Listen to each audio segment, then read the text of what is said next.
Hello and welcome to Annotations to Art, Politics and Life Itself. My name is Nico Heller. My guest today is Keith McVeigh. Keith left school at 16. After spending 10 years in engineering, he enrolled as a mature undergraduate student at Queen's University Belfast, where in 1996 he was awarded a PhD in philosophy. In 2003, Keith returned part-time to Queen's for an MA in composition.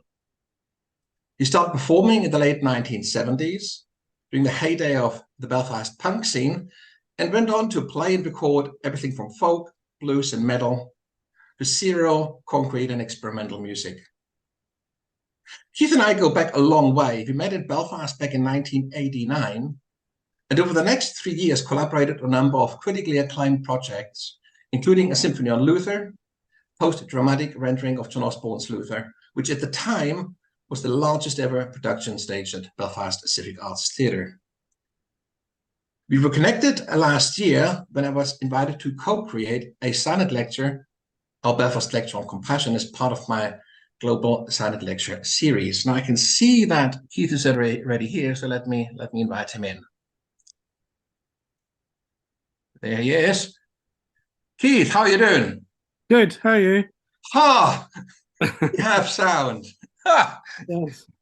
Those are the wonders of technology. Keith, I have already introduced you, for those listeners who have been bearing with us, and apologies, we've had enormous trouble to get the sound going, and it's taken us at least 10 attempts, but here we are, we're live and we're talking. Keith, I did already introduce you briefly, so let's kind of dig straight in. When we first started discussing the possibility of engaging in a dialogue about your work and practice, you sent me this statement from Hugo Ball, a quote, "Every word that is spoken and sung here at Cabaret Voltaire in Zurich represents at least this one thing, that this humiliating age has not succeeded in winning our respect." Now that was back in 1916, at the height of the First World War. From your perspective as a culture producer, Keith, as a philosopher, composer, pianist, what does Hugo Ball mean by this humiliating age? Well, I can't speak very much about his politics, but I just think, in the story of Hugo Ball himself, he had just returned from, the front, where he tried to go and fight for his country, probably filled with romantic ideas, and he was so horrified at the horror that he found there, the mechanization of killing, that I think he got all his romanticism knocked out of him, and he realized that the situation was just completely absurd, and there was no point in paying any respect to that. And from what I've read from him and the other founders of Dadaism, their equation basically was anything that has led to this point of mindless destruction, we can't respect that anymore. So they would have included, all romantic art, and in fact, all art that had come before. So it was embracing the nonsense. I suppose you could tie it in with some sort of response to absurdity, and maybe in an Albert Camus sort of sense of embracing the absurdity.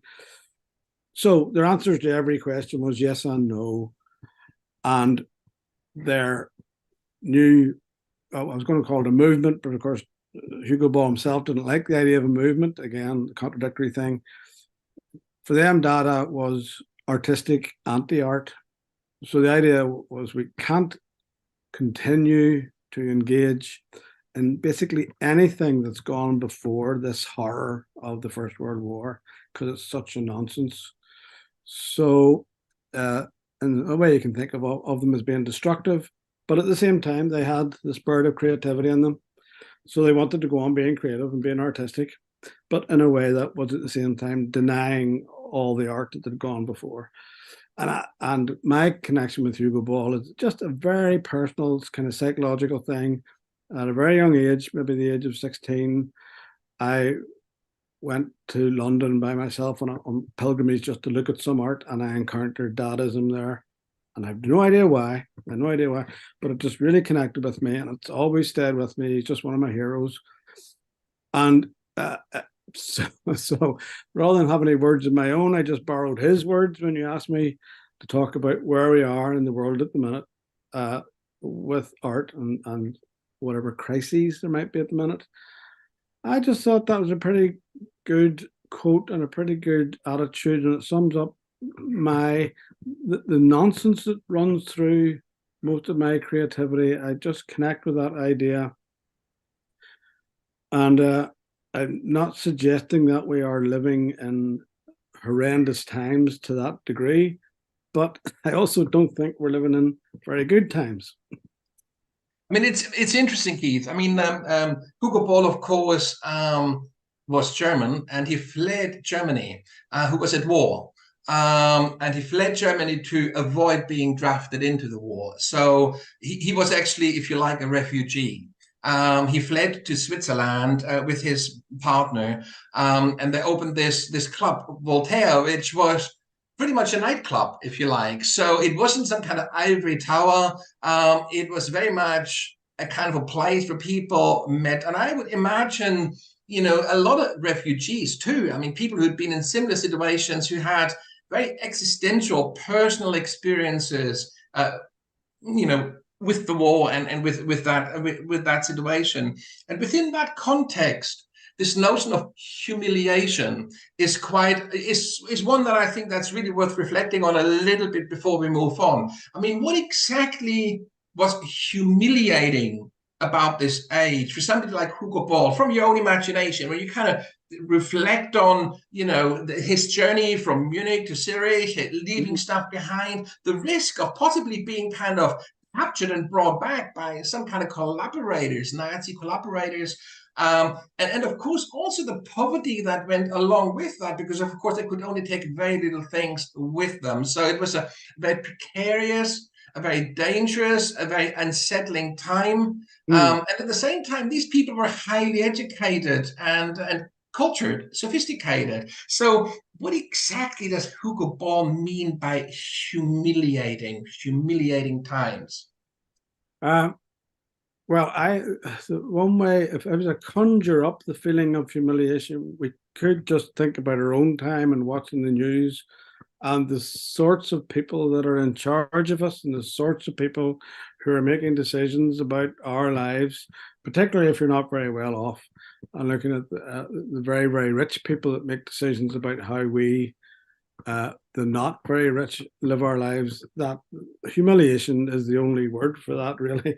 Listening to people talking utter, nonsense, really, and their ideologies and their self-preservation of their, I don't really want to talk about politics too much. I don't feel qualified, but it's just the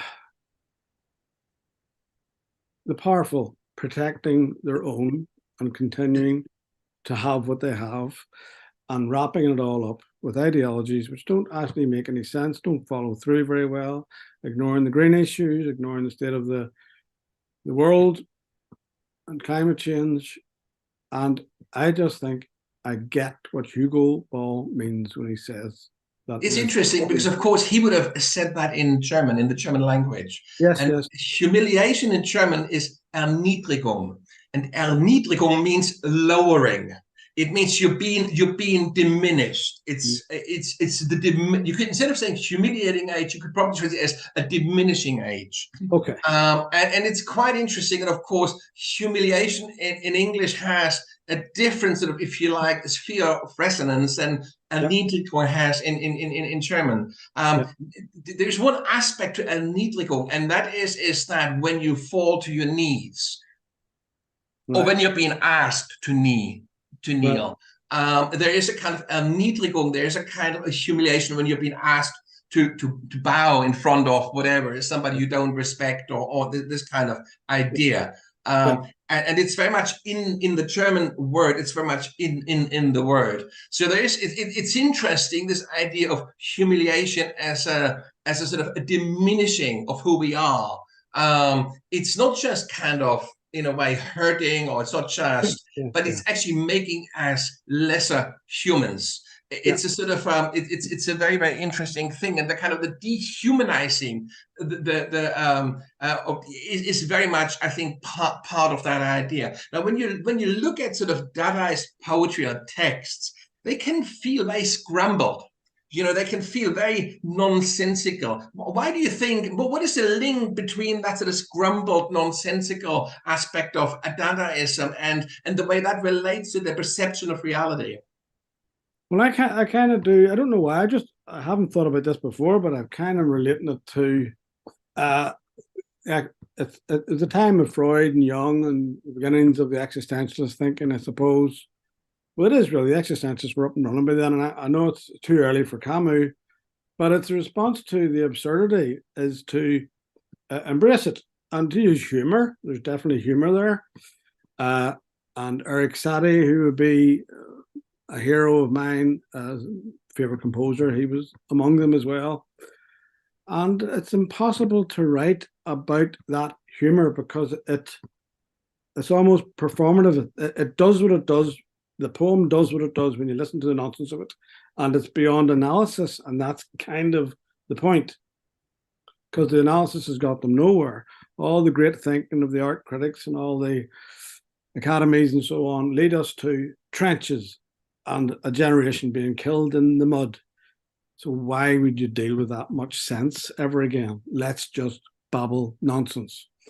But it's also done in an artistic way, and that's kind of the genius of it, is that it is artistic anti-art. It's not just nihilism. It's not just let's burn the galleries or something like that. It's let's make another art.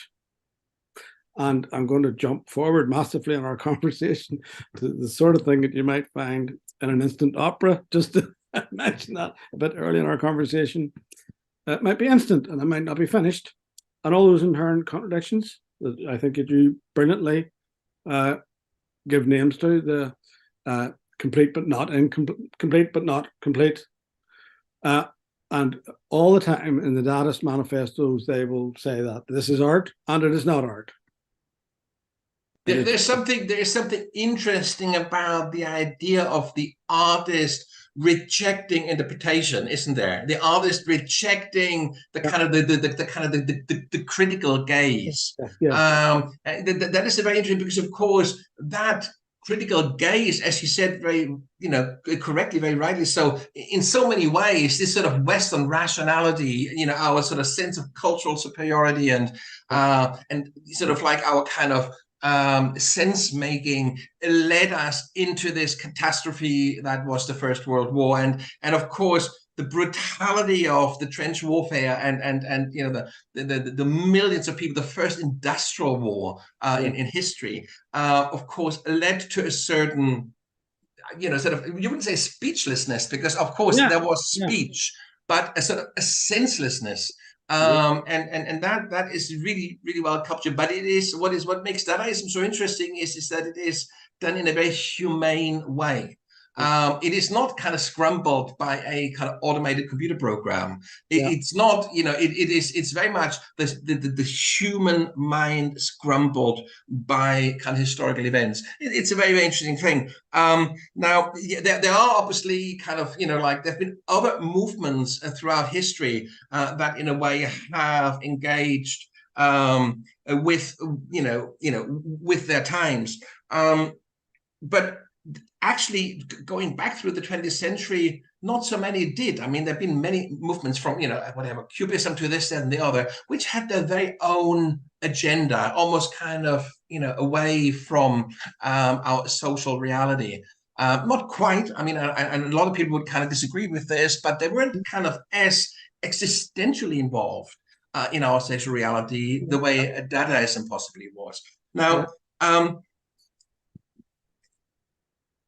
do you see anything comparable, anything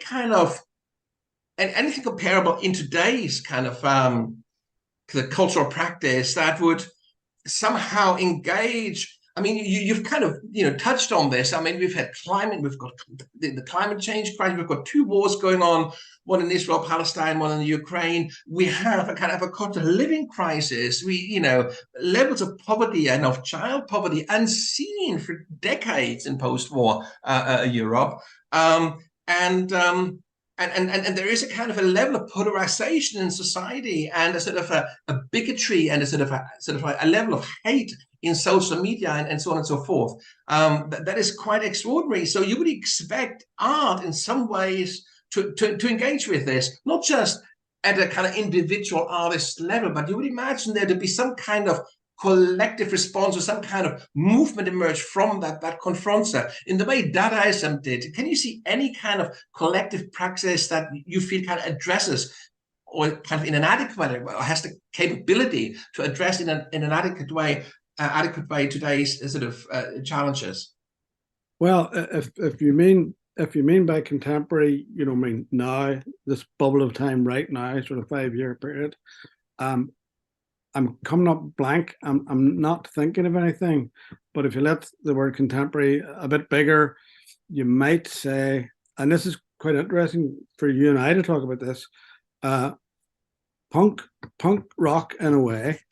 I'm not a huge fan of punk rock, artistically speaking or musically speaking, but you have to say it is an interesting phenomenon, and particularly the punk rock where I come from, in Northern Ireland, was of a different shade to elsewhere. It was a bit less nihilistic. There was more hope in it, and there was a better. It was more of a cultural response. So it was taking things back to ground zero in a way. It was like year zero. We're doing music again. We're doing it with 3 chords, and we're not doing it with very much ability. And we're taking it back. And funny enough, another phrase just comes into my mind just as I'm saying that. The subtitle of Hugo Ball's earlier book is called The Dandyism of the Poor, which is a very interesting phrase. Dandyism or bohemianism is kind of referred for, you imagine, well-off people who maybe choose to live poorly. But what about people who are just actually poor? Are they allowed to be that? Are they allowed to be ridiculous and humorous and artistic? Well, yeah. So the reason why I said it would be interesting for you and I to talk about this, so we talk about punk rock in Belfast. To those outside Belfast, in England or something, they might not get the nuance of Northern Irish punk rock because it was actually a bit more like the ideology of the hippies. There was a bit more about peace and love because the place where they were was in a violent part of the world with the troubles, the Northern Irish troubles going on. And their response was to, well, if you paint it in a very good light, you might say they were less sectarian than any of the politicians or any of the people in power or anybody teaching them in school or anybody in their churches. The punks actually were the antithesis of that violence, even though they have like an image of punky violence. There's a lot more to be said about that. But my main answer to your question is not right now, because that is going back a bit, obviously. And then I was also thinking, going back a few years before that, you have kraut rock, which, as I understand it, was German young people trying to get a new musical form because they were still lived in a post-war time, and if they lived in a rural community or something, they still had people who had you'll tell me about this, were not very good histories from the wartime. There were people who was the Lord Mayor of their little town who was a Nazi, and they had to reject it and they had to move on. But they also did not want to just sound like Americans, and they didn't want to sound like British pop either. So they used synthesizers and they didn't use guitars. And you have this thing called kraut rock, which I always thought was very funny that they were happy enough with that term, but they were. And that was quite revolutionary. It's definitely a response, and it's definitely a bit of nonsense in there. There's a lot of humor in kraut rock, definitely. And there's a lot of humor in punk as well, and nonsense. And, I would sort of think of my answer to the question was no, contemporary. Right now, I can't think of an example of what you're asking for. Somebody actually responding in any way like the Dadists were responding to their humiliating time. But if you go back a wee bit, I would mention punk, particularly Northern Irish punk, and kraut rock, as I understand it. It's interesting because, of course, in music, especially in the kind of the wider field of popular music, and I kind of would include rock in that. There you have kind of cultural currents which, in a way, were driving change. It actually started, of course, long before punk. rock and roll kind of like and kind of what preceded it really up from the 1950s onwards, electronic music, and then obviously with rock and roll and all the rest, and then of course going into things like punk later, kind of paved the way, and in a way you could almost sort of see as punk as a sort of a rejection of the kind of the bourgeois values of rock and roll, the kind of a sort of a rejection of the Mick Jaggers of this world. Yeah. I mean, or the Lord Jaggers, I should say, and that, I mean, that's exactly it. They became they became appropriated. They became part of the kind of the mainstream in the way, and that almost didn't kill, but it somehow took away some of the magic, of the music, and of course, punk kind of recaptured that, and you're absolutely right, and that probably was the last time that happened. Of course, there's another kind of movement, and I never really kind of engaged with that to any significance, but of course, the techno had also a similar. Well, very different, but a kind of a thing of sort of a liberating thing, because it was these massive underground parties. It was, it was a bit like pirate radio. It was this idea of doing things outside the mainstream without licenses to, and again, there was a kind of drive and a kind of thing about that. And techno had, of course, very different forms in different countries. So the German techno quite different, say, from French techno or British techno, and so again there was everything like that. And of course another thing which again is quite not alien but not really my kind of thing, the whole hip hop thing, and the gangster rap and all that. Again, these were kind of cultural musical expressions that in some ways responded to the kind of the social reality. But now looking at today and currently, I don't see any of this anymore. I mean, you have the old guys who basically kind of bring their bands back together to kind of fund their retirement, but that's about it. In fact, the likes of the Beatles, you mustn't forget the Beatles started, of course, I believe in Liverpool. They went to art college, and then they went on the dole. They kind of claimed benefits for years, or for a long time, before they actually started to make money with their music. Now, in today's system, with like horrendous college fees and very, very kind of like minimal kind of benefits, it's very hard for any band or any musician to come up now, isn't it? Mm-hmm. Yeah. So I don't know if you're agreeing with me then, or is it possible we're missing the point that how many people at the time of Cabaret Voltaire knew that was going on? Is it possible? It's not really possible, actually. So my answer to your question is no. I can't see the artistic response to our current humiliating times, and it seems to me that you're saying the same thing, that you can't think of anything right now.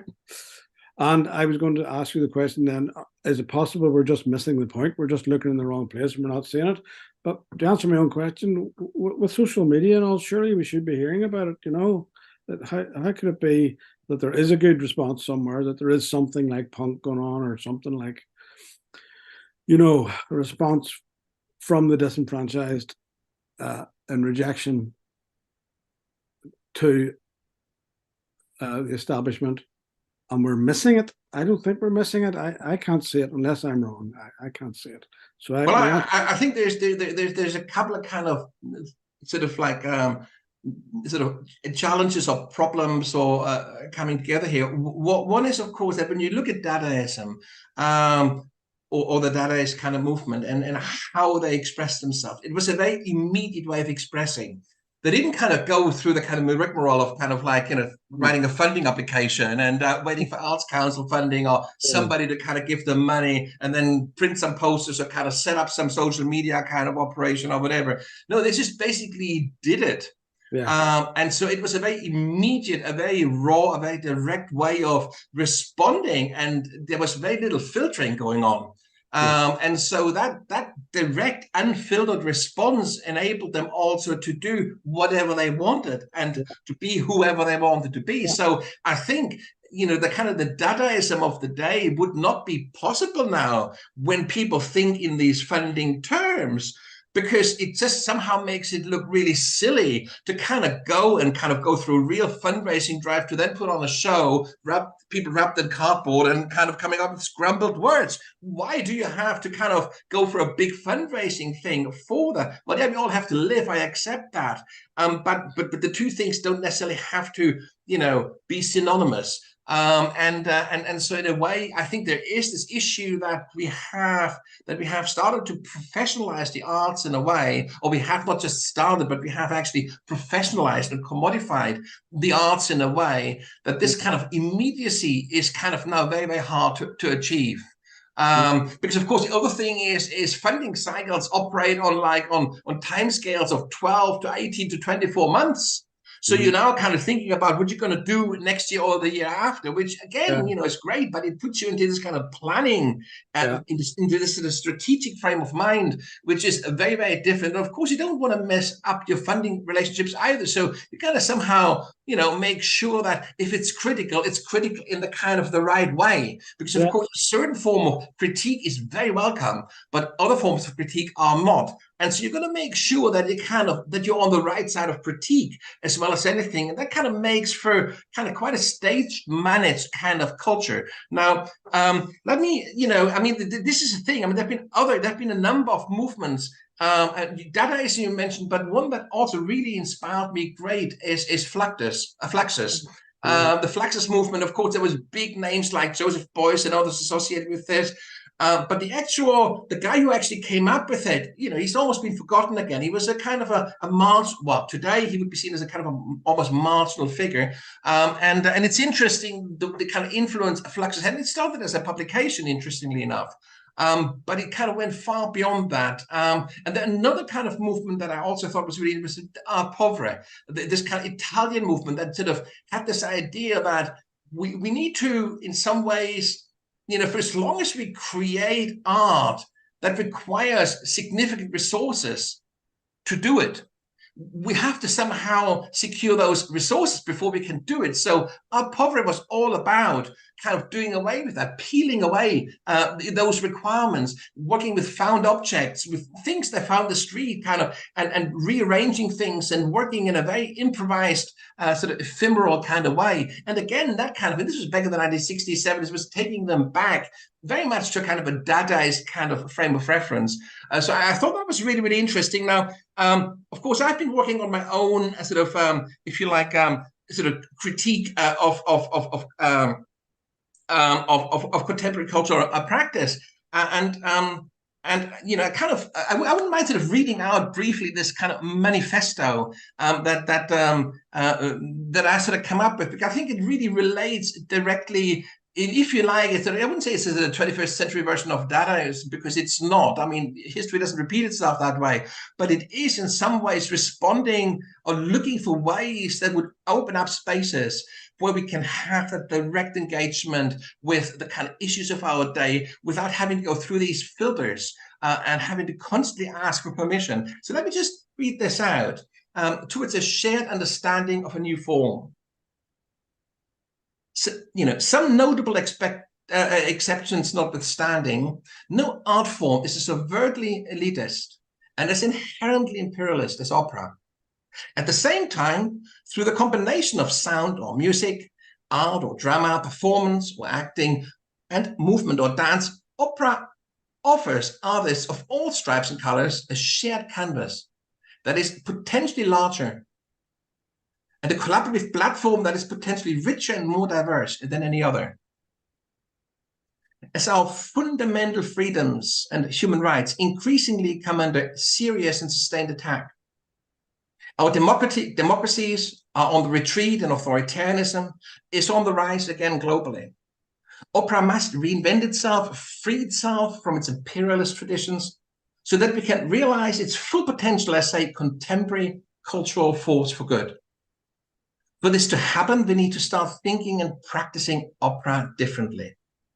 We need to do away with entrenched social and cultural conventions, with big budgets, large stage sets, and long rehearsal periods. In other words, we need to free opera from the constraints artists have no control over and reconstitute it as a popular practice. We call this new practice instant opera. It puts the means of cultural production where they belong, namely at the artist's disposal. Whilst instant opera comes with its own set of constraints, it allows artists to create autonomously works of great beauty that only ever exist in the here and now, works that are always provisional yet final, that are partial but yet incomplete, that come into being instantaneously whenever we come together as equals to practice our art collaboratively.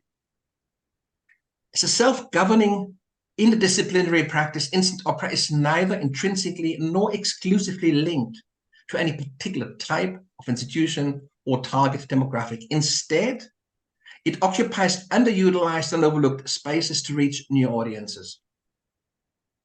Instant opera is a relational practice where performers negotiate their relationship to the work, to each other, and to their audience during performance each time anew, and in so doing co-create unique temporary works of living art.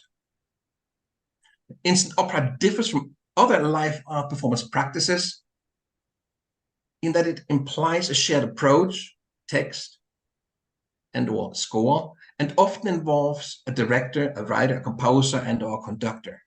Whilst rehearsals are kept to an absolute minimum, a few hours at most, instant opera requires participants to practice their parts independently beforehand, learn the lines, etc., so that everyone enters each collaboration fully prepared.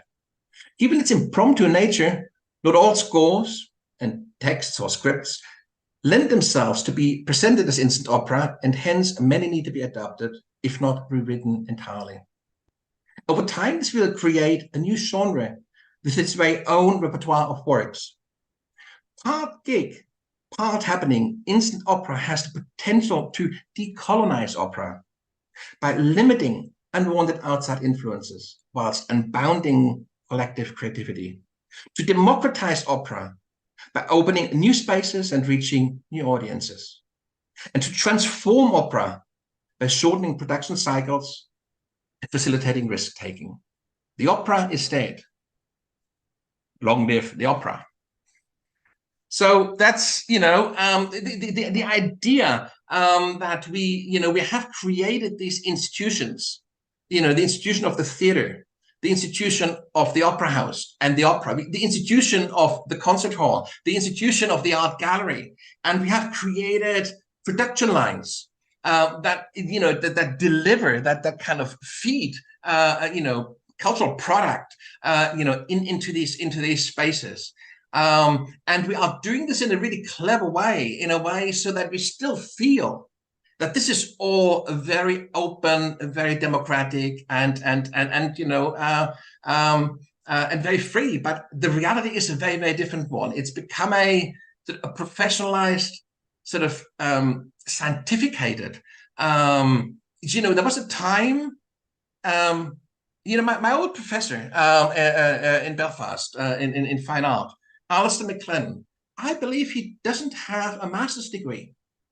Didn't exist back then when he was at college. Well, a few years later, the master's degree was brought in and you had to have a master's. Yep. That only lasted a few years because now you need to have a PhD. and this kind of inflation that has started in the arts is really quite extraordinary. And it goes hand in hand with the sort of the commodification, professionalization of the arts outside the academy. And so the question is, how can sort of a Dadaism or a Fluxus or an art pauvre kind of re-emerge as a mirror and as a sort of a cultural response to the kind of the challenges we face? Mm-hmm. I was having a smile to myself when you were talking about the cycle of getting funding being anything as long as 24 months. And I was thinking, Dada would have come and gone in that period. If the Dada had sought funding in 2017 or in 1917, by the time they got their funding, it would have been disbanded. Yeah, absolutely. So, not only that, yep. It was such a fragile and such a difficult period. Do you really think the Swiss government Yes. or a Swiss authority would have given, Yeah. Hugo Ball money to stand there and in kind of like the way he did and to do his thing. No way. And to relate it also to my own kind of history, and here I'm talking about just youth as much as anything else. Uh, in 19 whatever 1979 or something like that, I probably would have been in 3 different bands in one year. We'd have got together, we're going to rehearse some songs, done a gig, next band, that's done, move on. The idea of having to get funding to do that type of thing, or I don't know, be involved in some big organization to make it happen. So again, that's where punk comes into it as well. It's about not having a big, massive record company behind you. Just invent a record company now. Do it now. Give it a name. Do it. Get your own record pressed. Put them out. Take them down to the record shops yourself. Hand them over yourself. No manager. No company. No record company. No music company. That's a small picture of the same thing, So yeah, we need something like that again. We do.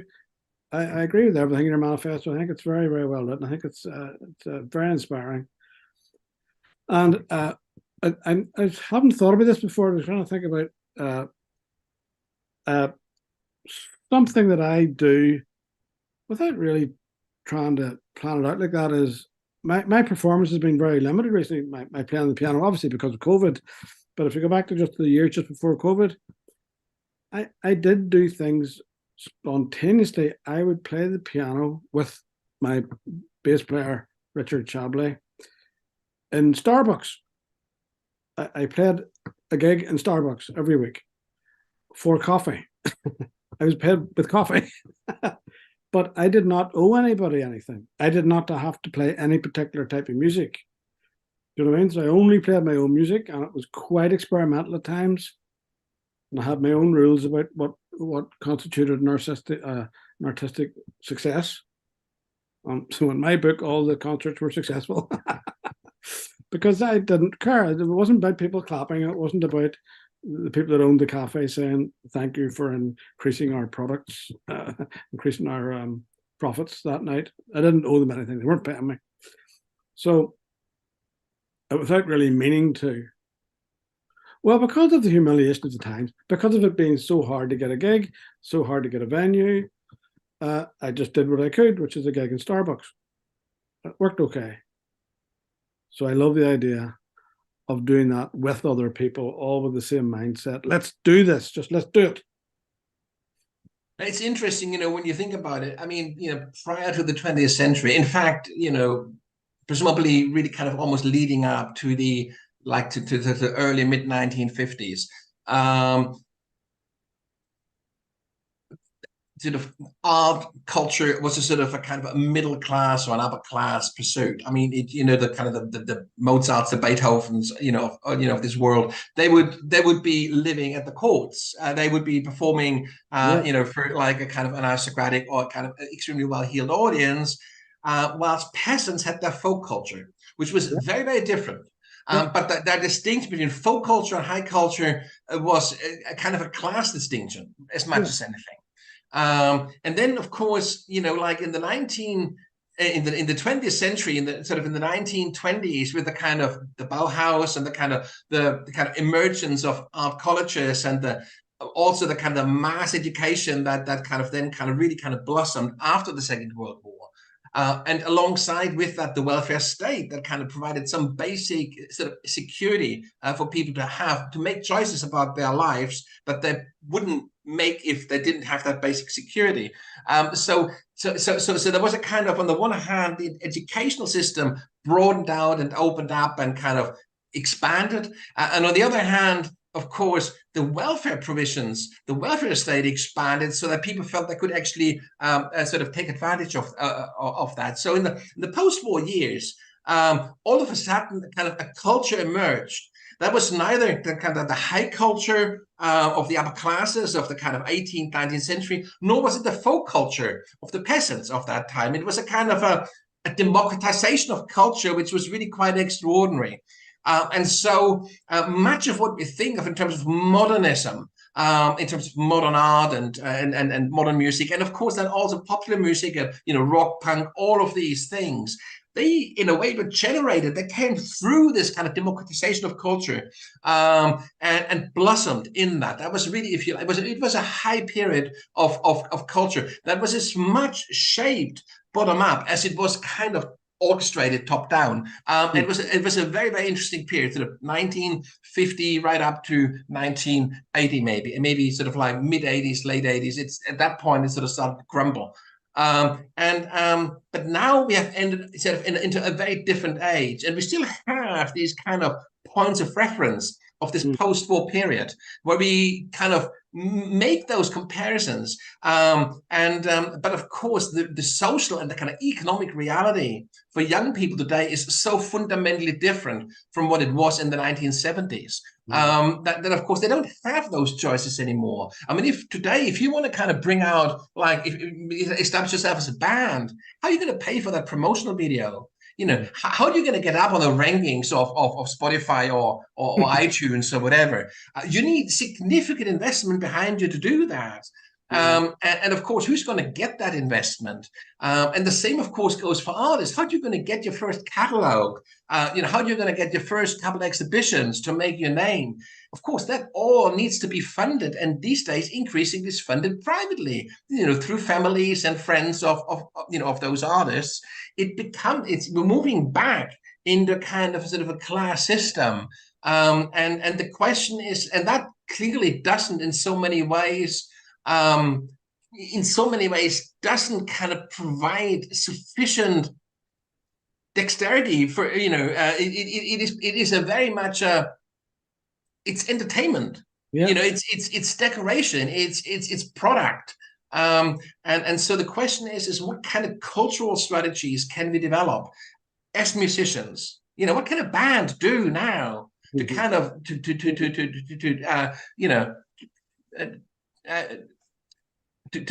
get their stuff out there? Yeah, no, I have no idea. An instant opera would be the answer. Really? I've no idea. I'm in quite a pessimistic state around the whole thing. I've been brought low in that sense of humiliated. So the only thing I come up with, just without really planning too much, is just do things on a small scale, immediate. Like, this is the thing. So there's a kind of almost a catalog of boxes we can tick. Because anything that in a way that it creates a hurdle, that requires funding, that requires a permission, that requires a say-so of someone else, is essentially going to stop you from doing it. And if it's only one permission you need to get, then that's and if you can just go and ask, then that's an easy thing. But if you need multiple permissions stretched out for one thing, for one production or for one idea, stretched out over 18 months, by the time you get to the end of this and you ask for your last permission and you then get turned down at that last point, and we've all had that experience, then you basically spent 18 months on an idea, on a project, on a work of art, on a musical score, whatever it might be, that'll never see the day of light, the light of day. So this is a thing, isn't it? It's kind of finding a way of doing things on the cheap, using spaces outside established spaces. And of course, doing that will shape the art we make. Like during Prohibition, jazz in the US was very quiet, wasn't it? Because we had to be quiet because you wanted to have a drink and it had to be quiet, and so you couldn't play loud music. So the music during Prohibition was very much reflected the spaces and the kind of the conditions, within which it was performed. The same, of course, goes with so many other kind of art forms. It's the kind of the conditions that determine the art, to a large extent. And of course, Dada is no exception there. Dada in a way was a direct response, a direct reflection of the sort of the monstrous, nonsensical kind of idea of war. And Fluxus, of course, again, and so you had these movements.